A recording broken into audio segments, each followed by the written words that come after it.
Very often I think people write books because there isn't enough being said about a subject. Uh, there aren't enough people talking about it, and they feel like they need to start a conversation of some kind. This book, The Value of Being Valuable, is actually the opposite. There is so much that's been written about content marketing, and much of it it's conflicting, it's not substantive, it's confusing. A lot of it is very self-serving to the author. And I was talking to person after person and meeting client after client that really wanted to succeed at content marketing, but they were overwhelmed. There's so much information out there, and they're overwhelmed by just that sheer amount of information, and didn't know how to even sort the good from the bad, yet alone build something successful. And so the purpose of this book is to essentially separate what you actually need to be doing from what 99% of the advice out there tells you that you need to be doing.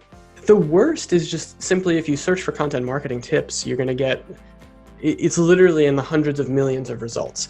And the bad part about that is it's a self-feeding cycle of increasingly less valuable information, because at its core, content marketing is not that complicated. It's quite simple, actually, what you need to do to succeed. However, because there's this massive information, if people want to stand out when they give content marketing advice, they have to do something that's outside of the norm, that's contrarian, that's tactics that haven't been tried or seen before.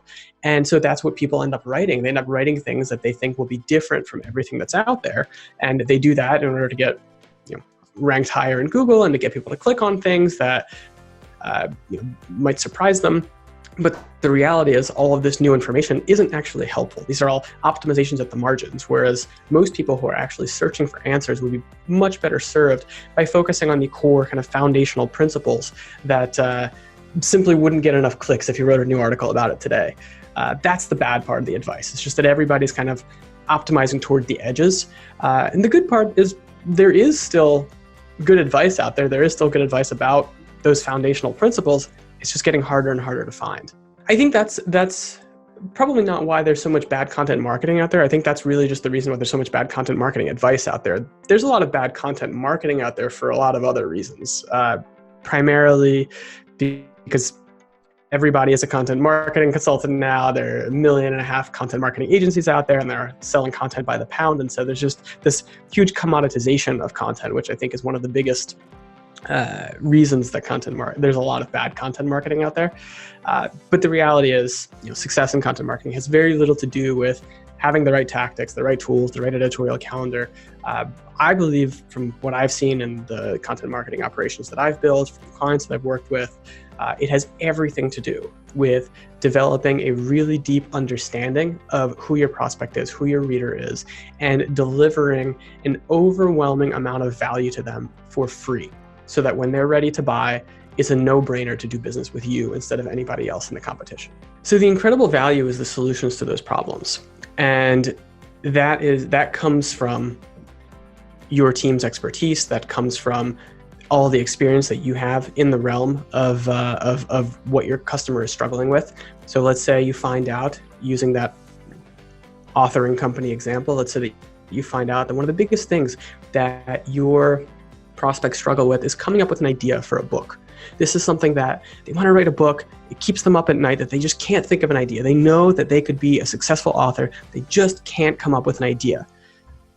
So you can create for them a guide, whether it's videos or downloadable materials or a really, really in-depth article on a definitive guide on how to come up with a really great idea for a book, how to brainstorm, how to validate an idea to find out if people actually want it, how to choose once you've brainstormed multiple ideas, how to pick the very best one, frameworks around how to do that. Just make it the most valuable resource you can for solving that problem, and that's what overwhelming value is. The key lessons from the book really are around this idea that no matter what you sell, the chance that most of your market is ready to buy it today is very, very slim. Desire to buy simply doesn't work that way. But if your product or service is great, then the chance that most of your market will be ready to buy it at some point in the foreseeable future is much higher. So in doing content marketing, and doing it correctly is the best way to ensure that when that day comes, when they're ready to buy, and they might be considering their options, you're the one they think of first because you've already invested in them before they needed you. And so from that, the specific lessons are: focus 100% of the early stages of your content marketing on deeply understanding your customer. Don't worry about the tactics. Don't worry about the tools. Don't worry about the tricks. Deeply understand your customer. Have as many conversations as you can. I typically will recommend having 30 to 40 conversations before you even start writing anything. And then from there, focus on creating the best possible solutions for those problems on the internet. If you can solve for those two problems, most of everything else will take care of itself.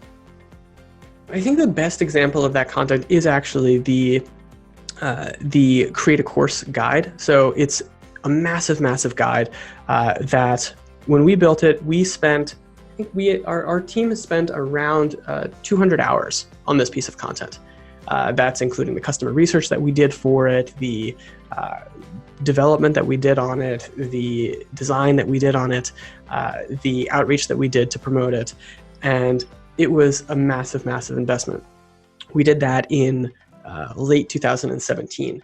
Today, that article, that single piece of content in its several forms that we've transferred, that we've transferred it into, drives, I would say, 20% of the traffic to our website and to our content, and from there to our trials and to our paid accounts.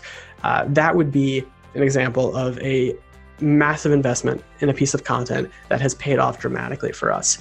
We look at media companies and we look at these massive blogs that make money just by virtue of being a blog, and we assume that that's how content marketing works. But if we're selling products or we're selling services, volume is not the answer. The answer is find a way that you can deliver outsized value in one way or two ways or three ways or four ways, and focus on that entirely. It's absolutely not about volume and 100% about quality.